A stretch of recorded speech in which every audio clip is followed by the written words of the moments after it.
उधर कांग्रेस नेता कुमारी शैलजा से हमारे संवाददाता ने खास बातचीत की। कुमारी शैलजा ने क्या कुछ कहा, सुनिए। कुमारी शैलजा जी हमारे साथ बात करने के लिए मौजूद हैं। मैम, प्रेस कॉन्फ्रेंस आपकी तरफ से की गई, बाबा साहब अंबेडकर उनके उसूलों की नीतियों का अपमान जो है आप करने का केंद्र सरकार पर आरोप लगा रहे हैं, क्या कहना चाहिए?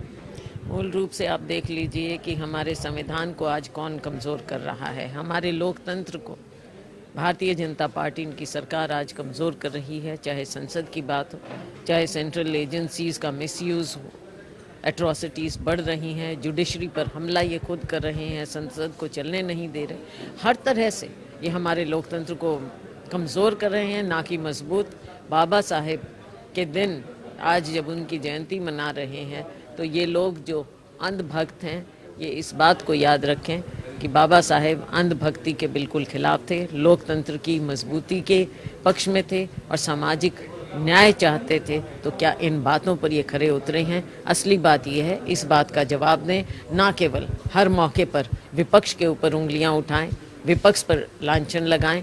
इसकी बजाय लोकतंत्र को मजबूत करने की बात बताएं और ये बताएं कि 9 साल में किया क्या है, वो बताएं। मैम, कुछ सवाल हरियाणा को लेकर पूछना चाहूँगा। मैम, प्रदेश में अभी चुनाव जो है दूर हैं, लेकिन गठबंधन को लेकर अलग अलग बयानबाजी जो है निकलकर सामने आ रही है। ओम प्रकाश चौटाला प्रदेश के पूर्व मुख्यमंत्री, हालांकि उनकी एक ही सीट है, लेकिन वो कह रहे हैं कि प्रदेश के हित के लिए किसी से भी गठबंधन करने के लिए तैयार होंगे, क्या कहना चाहिए? किसी से भी?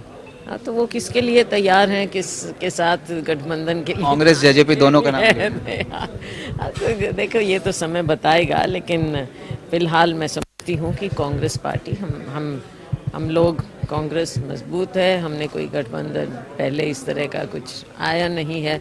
ये ज़रूर है कि ये लोग कमज़ोर हुए हैं, लोकदल कमज़ोर हुआ है, दो फाड़ हुआ है। तो अब ये क्या आगे ये चाहते हैं, ये इनकी बात है। लेकिन मैं समझती हूँ कि कांग्रेस पार्टी तो मजबूत है। हाँ, पीछे कुछ और बातें सामने जो आ रही हैं, वो उन बातों पर तो मैं क्या कहूँगी, लेकिन ये वक्त की बात होती है। आगे वक्त क्या बताएगा, क्या डिक्टेट करेगा, तो समय के साथ ही सामने आएंगी बातें। मैम, अंतिम प्रश्न। मैम, किसानों को लगातार गिरदावरी की बात करें, उठान की समस्या जो है प्रदेश में देखने को मिलती हुई जो है नज़र आ रही है, किस तरीके से इसको देखेंगे मैम? आपने देखा, ये हर साल प्रॉब्लम होती है। ये सरकार जब से आई है, किसान को कोई न्याय नहीं मिलता है। कभी आड़तियों को दिक्कत है, कभी किसान को दिक्कत है। लेकिन जो हमारा सारा सिस्टम है, हरियाणा कृषि बाहुल्य राज्य है, हमारा ये सिस्टम सारा कमज़ोर कर रही है ये सरकार। किसान पहले आपदा आती है, आपदा पर कभी गिरदावरी के नाम पर समय निकाल देते हैं, उन्हें पिछले साल तक के मुआवजे नहीं मिल पाए।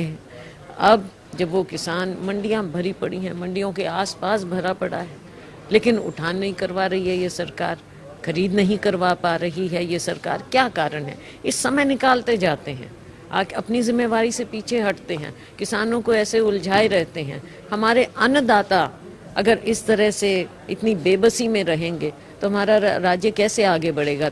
तभी तो कारण है लाखों करोड़ों रुपए के कर्जे में ये हरियाणा सरकार दबी हुई है। अपने अन्नदाता की, किसान की, मजदूर का ये ध्यान कर नहीं रही। मुख्यमंत्री मैम जगह जगह जो प्रदेश में जन सम्मेलन के कार्यक्रम है वो करते हुए जो है नजर आ रहे हैं। Too little too late. अब ये कहीं भी जाएं, कुछ भी, जनता का विश्वास खो चुके हैं। विश्वास था नहीं, पिछली बार भी इन्हें मेजॉरिटी तो मिली नहीं थी, लेकिन सत्ता में आ गए। चलो, जैसे तैसे भी। लोगों के साथ कोई जुड़ाव नहीं है, ना लोगों का इनके साथ कोई जुड़ाव नहीं है। किसी भी कोई मुद्दा ले लीजिए, इन्होंने कभी भी किसी मुद्दे पर अपनी बात रखी नहीं है। आज के दिन सभी, चाहे वो कर्मचारी हैं, चाहे कोई भी लोग हैं, सब सड़क पर आ जाते हैं और ये उन पर लाठियां बरसाते हैं। अब खुद बेशक ये जाएंगे, जगह जगह जाएंगे, चुनाव आ रहा है अगले साल, तो इनकी कोशिश होगी, लेकिन ये ज़मीन खो चुके हैं। तो ये कुमारी शैलजा जी थी जो जनता टीवी से खास बातचीत कर रही थी तमाम मसलों को लेकर। कैमरामैन चंचल गुप्ता के साथ स्पर्श शर्मा, जनता टीवी, दिल्ली।